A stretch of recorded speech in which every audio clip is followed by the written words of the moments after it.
साथियों, हमारे बीच में रामनारायण कुररिया जी जो जाने माने किसान नेता हैं और जिन्होंने किसान आंदोलन में बढ़ चढ़ के हिस्सा लिया और किसान आंदोलन में के संयोजन में भी उन्होंने अपनी भूमिका निभाई है और मध्य प्रदेश किसान सभा के अध्यक्ष भी रहे हैं।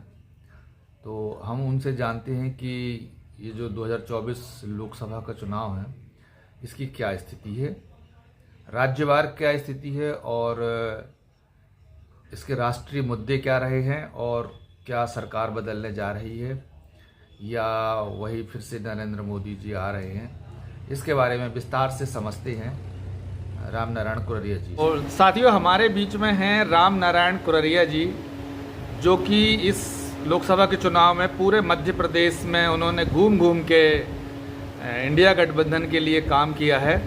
तो आज हमारे बीच में हैं और हम उनसे पूरा अनुभव सुनते हैं और इसके बाद हम उनसे ये भी पूछेंगे कि इंडिया गठबंधन की क्या स्थिति है और वो कहाँ तक पहुँच रहा है। इंडिया गठबंधन के पास कितनी सीटें आ रही हैं, क्या सरकार बनाने की स्थिति में है? कुररिया जी। तो साथियों, मैं पहले तो इस देश के मतदाताओं को धन्यवाद देता हूँ कि हमारे देश के मतदाता नरेंद्र मोदी की जुमलेबाजी में नहीं फंसे हैं और इस देश के संविधान को बचाने के लिए, लोकतंत्र को मजबूत करने के लिए और तानाशाही पर रोक लगाने के लिए उन्हें वोट दिया है। और इस चुनाव में भारतीय जनता पार्टी की विदाई सुनिश्चित है। भारतीय जनता पार्टी अच्छा से अच्छा अगर प्रदर्शन करेगी तो 170 से 180 सीटें आ रही हैं। उनके सहयोगी दलों की सीटें मिला दी जाए, जनता दल यूपी चिराग पासवान की पार्टी, एकनाथ शिंदे की शिवसेना, अजीत पवार की पार्टी और तुम्हारे टीडीपी और या YR रेड्डी की पार्टी को अगर मिला लिया जाए तो सब मिला के 205-210 से ज़्यादा एनडीए की सीटें नहीं आ रही। और इस चुनाव में जो सबसे ज़्यादा जो बधाई के पात्र हैं वो लोग हैं जिनको हमारे देश के डॉक्टर भीमराव अंबेडकर के संविधान पर जिनकी आस्था थी। इस देश के संविधान को बचाने के लिए पूरे देश के अंदर लोगों ने बढ़ चढ़ करके भारतीय जनता पार्टी को पराजित करने के लिए वोट किया है, क्योंकि भाजपा का जो मकसद था उनका ये था कि अगर लोकसभा में 2/3 बहुमत इनको आ जाएगा, राज्यसभा में अगर इनका बहुमत है और 20 राज्यों में अगर सरकार है तो डॉक्टर भीमराव अंबेडकर के संविधान को बदलकर इस देश में RSS के संविधान को लागू करना चाहते थे और इस देश का मतदाता जागरूक था, उसने संविधान को बचाने के नाम पर वोट दिया। तो इस समय जो चुनाव हुआ लोकसभा का, इसके राष्ट्रीय मुद्दे क्या थे? तो इस चुनाव के जो राष्ट्रीय मुद्दे थे महागठबंधन, एक तो हमारे देश के संविधान को बचाने का, लोकतंत्र को मजबूत करना है, तानाशाही पर रोक लगाने का। इस देश के अन्नदाता जो किसान हैं उनके लिए MSP की गारंटी का कानून और MSP जो है C2 फार्मूला के तहत डॉक्टर स्वामीनाथन आयोग की रिपोर्ट के आधार पर लागू किया जाए और पूरे देश के अंदर महंगाई और बेरोजगारी पर लगाम हो, महिलाओं का सम्मान हो और कर्मचारियों की जो OPS पुरानी पेंशन की बहाली हो और अन्य वृहद योजना को समाप्त करके और जो अस्थायी कर्मचारी उनका नियमितीकरण।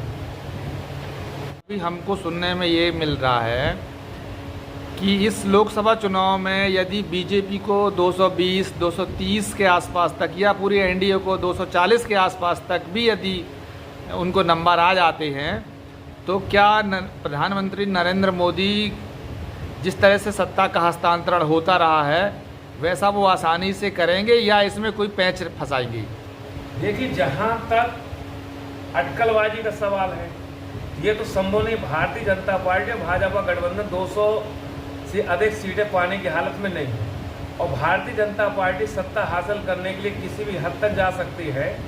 ये भी हो सकता है कि नरेंद्र मोदी को किनारे लगा कर के नितिन गडकरी के नाम पर भी दाव लगा सकते हैं और इसलिए भी लगा सकते हैं कि महाराष्ट्र के सम्मान के नाम पर उद्धव ठाकरे की जो शिवसेना है और NCP जो शरद पवार की जो पार्टी है उस पर प्रयास करने की कोशिश करेंगे, लेकिन उनको सफलता नहीं मिलेगी क्योंकि इंडिया गठबंधन पूरी मजबूती के साथ खड़ा है और भाजपा को सत्ता से बाहर करने का संकल्प ले रखा है। जो राज्यवार इंडिया गठबंधन है उसके क्या नंबर आने वाले हैं और कितनी सीटें लगभग किस राज्य में अनुमानित उनको मिलने वाली है, थोड़ा इस पर बताएं।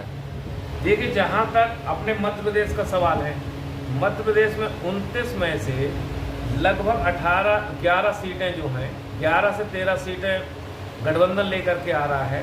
राजस्थान में 25 में से आप मान के चलिए कि लगभग दोनों में बराबरी का मुकाबला 12 सीटें आ सकती हैं।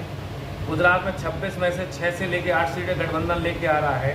दिल्ली में 7 में से 5 सीटें गठबंधन लेके आ रहा है। हिमाचल में 4 में 2-2 जाएंगी। उत्तराखंड में जो 5 सीटें, 5 में 3 गठबंधन को मिल रही हैं। हरियाणा में 10 सीटें, 10 में से 8 गठबंधन को मिल रही हैं। पंजाब में 13 हैं, 13 में 11 सीटें गठबंधन लेके आ रहा है। बिहार में 40 सीटें, 40 में से 28 सीटें गठबंधन को मिल रही हैं। यूपी में 80 सीटें, 80 में से 42 सीटें गठबंधन लेकर के आ रहा है। झारखंड में 14 सीटें, 14 में से 9 सीटें गठबंधन की आ रही हैं। पश्चिम बंगाल में 42 सीटें, 42 में से गठबंधन की 27 सीटें आ रही हैं। और इसके अलावा फिर आपका महाराष्ट्र है, महाराष्ट्र में 48 सीटें हैं, 48 में से गठबंधन की 30 सीटें आ रही हैं। और तेलंगाना में 17 में से गठबंधन जो है वो 12 सीटें लेके आ रहा है। आंध्र प्रदेश के अंदर गठबंधन को 25 में से 7 सीटें आ रही हैं। केरला में गठबंधन में 20 में से 20 सीटें आ रही हैं। और छत्तीसगढ़ में 11 में से गठबंधन की 5 सीटें आ रही हैं। तो इस तरीके, कर्नाटका में 28 में से गठबंधन की 22 सीटें आ रही हैं। उड़ीसा में 21 में से गठबंधन की 8 सीटें आ रही हैं। तो इस तरीके से मध्य प्रदेश में क्या मध्य प्रदेश के अंदर कांग्रेस का अगर अच्छा से अच्छा प्रदर्शन होगा तो 13 सीटें आएंगी।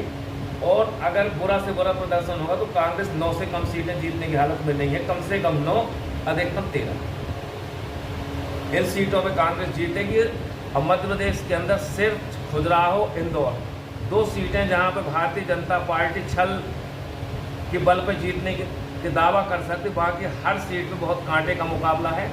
और इस देश के मतदाताओं ने बहुत सोच समझ के वोट दिया है। और हम ये कह सकते हैं कि भारतीय जनता पार्टी की विदाई सुनिश्चित, इंडिया गठबंधन सत्ता में आ रहा है।